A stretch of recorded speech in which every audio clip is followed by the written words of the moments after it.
Bismillah, Assalamualaikum warahmatullahi wabarakatuh. Waalaikumsalam. Ahsanallahu ilaikum Ustaz. Izin bertanya, apabila ada seseorang yang tidak pernah sholat, tidak pernah berpuasa Ramadan, tidak menjalankan kewajibannya sebagai hamba Allah, tetapi ia selalu berbuat baik kepada manusia, apakah ia tetap mendapatkan pahala di sisi Allah? Apakah ia bisa disebut sebagai orang yang baik meskipun hubungannya dengan Allah buruk, Ustaz?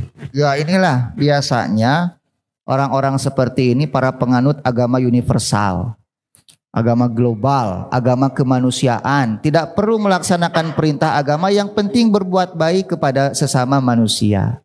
Dan pemikiran seperti ini banyak. Bahkan mereka ketika berbuat baik kepada sesama manusia pun tidak mengharapkan pahala dari Allah. Tetapi ya memang seharusnya kita berbuat baik gitu, tidak perlu mengharap apapun.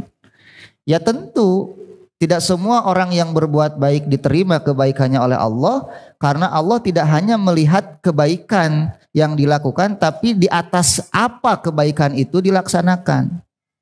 Pondasinya apa? Kalau pondasinya adalah keyakinan dan pengakuan kepada Allah, maka diterima. Dan kalau orang sudah meyakini Allah sebagai Tuhannya, ada konsekuensi, dia harus sholat. Makanya di antara pembatal keislaman seseorang itu meninggalkan apa? Sholat. Orang meninggalkan sholat, Islamnya batal. Dia harus syahadat kembali. Bahkan pengakuan terhadap Allah ini lebih utama, lebih besar ketimbang amal.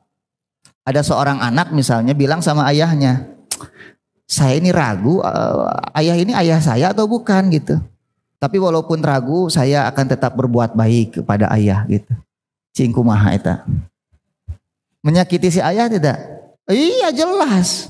Karena pengakuan bahwa dia seorang ayah itu lebih besar dari apapun ketimbang hanya sekedar kita berbuat baik kepadanya. Gitu, maka keyakinan kepada Allah, keimanan kepada Allah itu harus menjadi pondasi setiap kebaikan yang kita lakukan. Tanpa ini, wa qadimna ila ma amilu min amalin faja'alnahu haba'an mansura. Kami hadapkan orang-orang itu kepada amalan yang dulu mereka lakukan ketika di dunia, kata Allah. Maka kami jadikan amalan-amalan mereka, kebaikan-kebaikan mereka seperti debu yang diterbangkan. Tapi ya memang faktanya ada orang-orang seperti itu. Ya, berbuat baik, ibadah, ibadah mah kumaha engke, yang penting berbuat baik. Oh, saya mah ada menyembelih kurban ge samemeh Idul Adha, cenah gitu. Supaya ketika Idul Adha orang sudah gak usah nunggu lagi, langsung bisa makan. Kumaha maneh. Ya, silahkan saja Anda mau berpikir seperti itu, tapi Anda itu salah.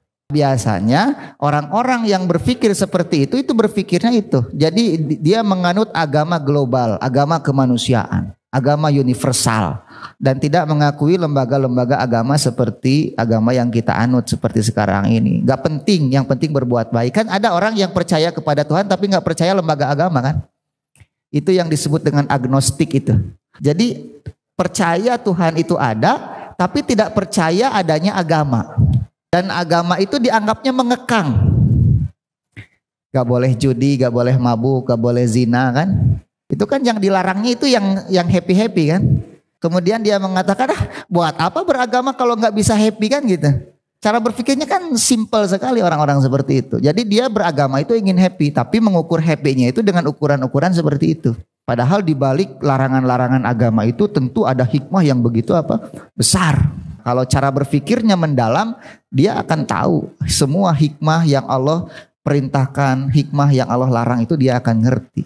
Nah biasanya orang-orang seperti ini, orang-orang yang tidak mau diatur oleh lembaga-lembaga agama.